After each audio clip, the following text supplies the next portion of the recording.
What's going on, guys? Align Gonzalez here, and today I have a pretty badass video for you.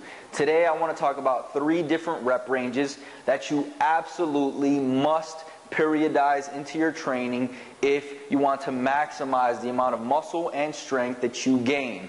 Alright, now before we jump in, I just want to say that this is not for the beginner. If you are a novice trainee who's been training 6 months or less, you could probably still achieve linear progression without worrying about these, alright? So, first and foremost, mechanical stress. This is the kind of stress that will increase bone density and increase the strength of the ligaments, tendons, and any connective tissue in the joints, okay? With the 1 to 5 rep range, you are going to get a ton of mechanical stress, alright? And as we move up, you're going to notice that the mechanical stress actually decreases. Alright? Now, metabolic stress in the 1 to 5 rep range doesn't actually happen. That metabolic fatigue, you're probably not going to get too much in the 1 to 5 rep range, if any at all.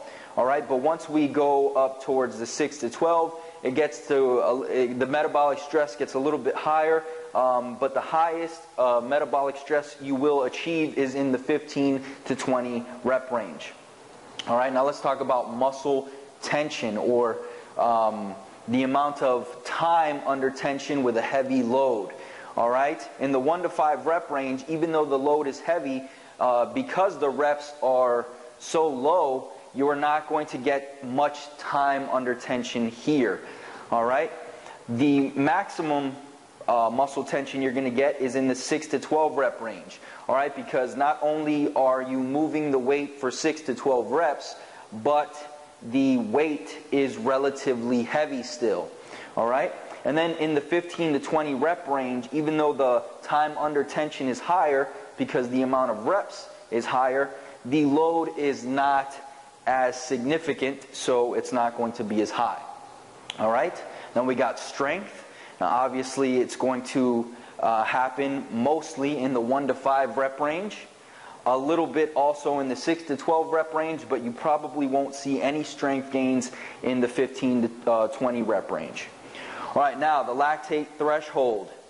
You are not going to increase that threshold training with low reps. As you see, the higher the reps get, the more you will increase that lactate threshold. This especially happens in 15 to 20, right? That's when you're going to increase that metabolic efficiency. And then muscle damage. Basically, this comes from, similar to muscular tension, when a load is heavy enough and the time is, the time under tension is long enough to cause muscle damage. And this happens mainly, again, in the 6 to 12 rep range. This is probably the main inducer of hypertrophy. Alright? So, most people will tell you that the 6 to 12 rep range is best for overall hypertrophy, and there is some truth to it. However, training in these other rep ranges will actually make this rep range much more effective and much more efficient. Alright? Here's what I mean. In the 6 to 12 rep range, what we're trying to do is we're trying to progress.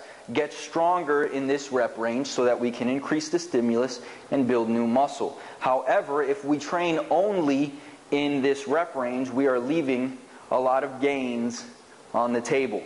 Okay? So once you start increasing your strength here in the 1 to 5 rep range, what's going to happen is you're going to notice you can lift heavier here and here. Now what happens here in that 15 to 20 rep range, once you have increased your strength, now you're able to handle a heavier load in this metabolic stress rep range and increase the lactate threshold significantly. So what this does is spills over here and here, allowing you to work with a heavier weight for a longer period of time. Now I hope you can see with just that basic of an explanation how powerful it can be once you start periodizing all 3 rep ranges into your training.